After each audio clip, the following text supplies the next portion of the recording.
Number 1, hardware. So for big cubes, you should typically buy a good cube, which is not necessarily true for 3x3. So for 3x3, as long as I have magnets, even cubes like the Little Magic are really, really good, even though their base cube is just $5. So when the Haze 7 came out, a lot of people were getting their PBs on this because it's just so easy to turn. And from my unboxing video, I actually was able to turn it just fine out of the box, even though I don't do 7x7 at all, which was not true for 5x5 or 6x6. I had a lot of trouble turning these when I first got them. Now, one important thing for even if you get a good cube is for 6x6 and up, do not corner cut, because then this happens. So if you're wondering which cubes I use, the links are in the description. Number 2, color neutral centers.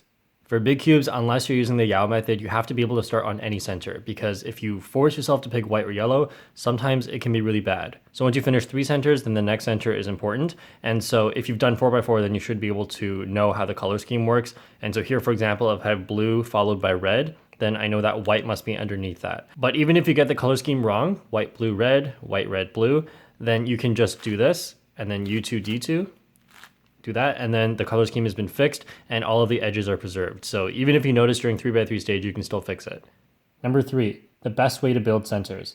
For any big cube, in one way or another, you want to be making bars, but there's a little bit of freedom in how you can make these bars, so I'll be showing it for each of these cubes. In general, one way you can't go wrong on any size cube is by making the middlemost bar, followed by making bars on the outside, like that, and then followed by another one. But on 5x5, besides that, there are 2 other ways you generally want to make your first 2 bars or first 2x3. For 6x6, again, you can't go wrong by just making inner bars followed by making outer bars. So if you make both inner bars, that would be great, and then follow it up by outer bars. So you generally want to use bars, but depending on the case, you could get something better than that. So for example, if you can make a big rectangle here, then you probably just want to finish off that rectangle to make 2 bars. You pretty much only want to do this if you kind of see that part of it is done. So in this case, you need a corner center and another edge center, and it's kind of difficult to see which kind of edge center you need, like would this one fit or would this one fit? So if there was a corner over here diagonally away from the rectangle like this, then you'll be able to finish this off in 3 moves. And so how that works is I'm going to hold this slot like vertically and look for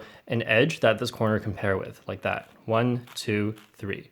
This technique usually works best during your first center because you can use inspection time to help you find these pieces. Now for 7x7, if you see something like this, you technically could also try and make multiple bars at once, but it's just a little bit more complex than 6x6 because there's so many more pieces. So typically on 7x7, if you just do bars, that would be fine. One thing a lot of beginners on 7x7 don't realize is that technically the outer ones could be solved first and you can still solve the inner one. Like you don't have to solve the inner bar first. And so all you have to do is make the inner bar without the center, so like this, and then hold it so that when you move these up, it'll replace every other piece you've already solved, and then just move it back down like that. Another thing that beginners often don't realize is when you have a bar and you need to finish it off, and this actually applies for any size cube and it doesn't have to be a corner piece, then if you want to get this one up here, you don't have to do F and then directly insert it up here, followed by like removing it. In this case, if you're holding it like this, often it's just faster to take the location and bring it down and replace it with that corner and then go back up. So again, we have the better way, which is like this, versus regripping, doing F, and then doing that. Another example, if I'm trying to finish this bar and the piece is right here, then I can move this slice up first, like that, bring the piece over, and then move this back down. Number 4, last 2 centers on big cubes. On last 2 centers, you typically want to go from left to right all the way until you have one more bar that needs to be solved. And then this is where 5x5 versus bigger cubes are different. On 5x5, you can always just use R and U moves in order to solve the last 3 pieces. So for example, for this case, you can do R, U2, R prime, and then that sets up this, where I can just insert it all like that. So again, a full list of all of these is going to be in the 5x5 tips video, which is in the description. So on 6x6, we have yellow goes here on the front. These are last 2 centers, and I'm going to build from left to right. In general, like I don't have to do this bar followed by this bar exactly, but in general, I want to make sure the left side is all done before I move on to the right side, or it'll be very hard to complete the left side. So here for the left side, I think the best thing I can do is solve this bar first. So I'm going to solve it like that. And then I could keep it on this side first. I'm going to solve an outer bar now. So I have this, this, and this. So I can do that to make it on top. And then I can insert it into here and get it all onto the left side. All right, now I want to make this bar. So I have this piece and this and this and this, and I can do this and then insert it. All right, now when you get to the last bar, you want to solve it like a 5x5, but you can only do that for 3 pieces. So on a 5x5, a bar consists of a corner, edge, corner. So here I'm going to try my best to solve a corner, edge, and corner, which isn't the full bar, but it's everything but one piece. So this, and this can be solved like that. So if you know how to do it on a 5x5, then you should always be able to figure out how to solve 3 of these pieces. If you're lucky, you'll get all 4, but here we need to insert that last one with a commutator. You should know how to do this if you can solve big cubes, is by moving this piece down to here, and then moving it into a different layer, like this layer, and then moving it down again. Then move this all back into the original layer, go back up, move it back into the new layer, and go back up. So here I am on 7x7 last 2 centers, white goes on the front, and if I can, I'll typically try to make the middle bar first. So here I'm not going to do it that way, just like for educational purposes, what you can do if you have the middle bar later. So I'm going to make one outer bar here. So when you make the second bar, you typically want to think about 5x5 outer bars. So for example, here I have 2 pieces of this inner 3x3 because that's like a 5x5 center. These are 2 pieces done, and I can attach one more piece of it like that. And then I actually made the whole bar, but here typically once you make the first 3, then the outer 2 are really easy to attach. So anyway, I'll just go ahead and attach this now. I think I'll just move everything over to the left side and then go like that. All right, so now I finished all the left side, so I can go on to the right side. And here, I got a bit lucky with the center. 3 pieces are already done, and I have these 2 here that I can just attach like that. But I'll just show what happens in a scenario such as this, where part of it is done. So if possible on the top, if you have all the pieces necessary in order to make that last middle bar, then you can just make that and then insert it down here like I showed before.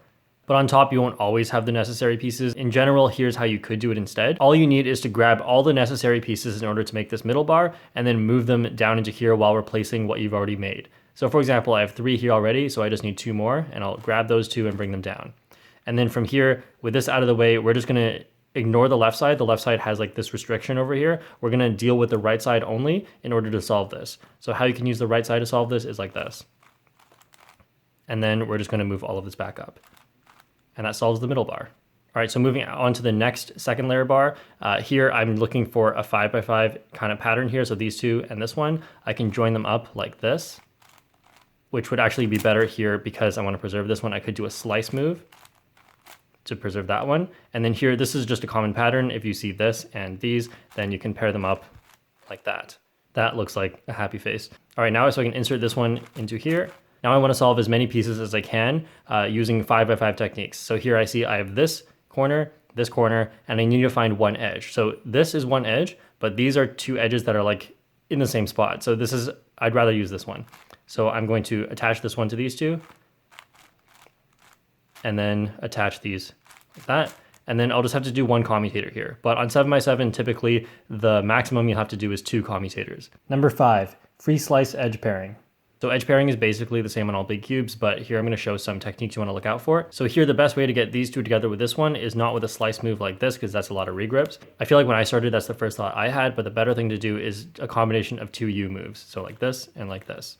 And then since that alternates hands, you can actually do it very quickly. All right, so once you've made this edge, you want to make sure that the thing you replace it with is going to make more edges. So here I have white, green, and we have white, green. So I want to make sure I insert this one. But in a case where you have 2 things where one of them is going to end up having to be flipped, like we'll either have to flip this one or this one later on, then you can just insert the new edge in any way you like. And the reason is because if we inserted it the other way, we can attach it to this. But if we insert it this way, we can attach it to this one. And then from here, we can flip either one of these, but we'll probably flip the right-handed one because we're right-handed. And then now we can get these together. Again, do not do slice moves like that. Instead, just do U prime U. So now another tip, if convenient, you want to fill up 1 layer with all solved edges so that you never have to look there again. And then you can turn the cube upside down, and now every edge you know will be somewhat useful to you, and you won't have to look in the bottom anymore. Now, if it's convenient, of course, you should always do this, but it's not always going to be convenient because you're not always going to get your first 4 edges just all happen to be here in the beginning. Number 6, last 4 edges.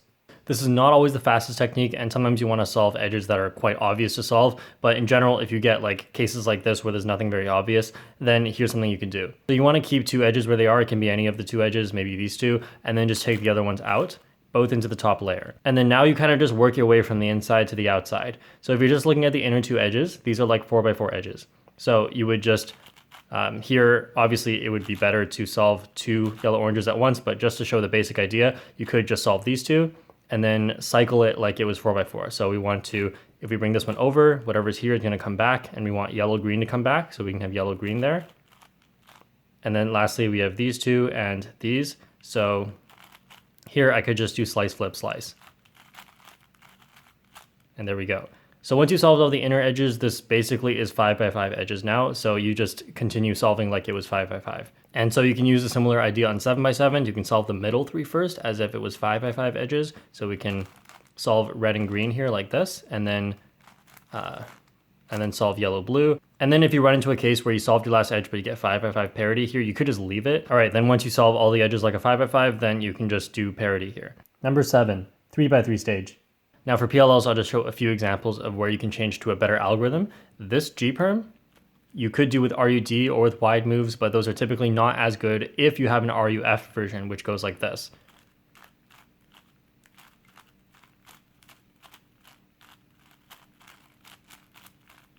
So it's very long. It's not necessarily faster than RUD all the time, but it's a lot safer than RUD because doing D moves is very easy to mess up. Now for Z-perm, there's also an RU version, which goes like this.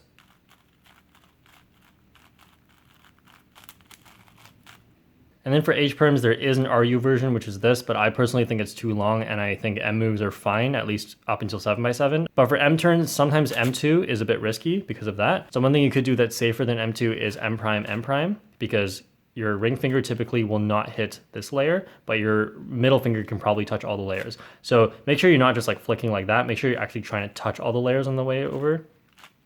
So like this.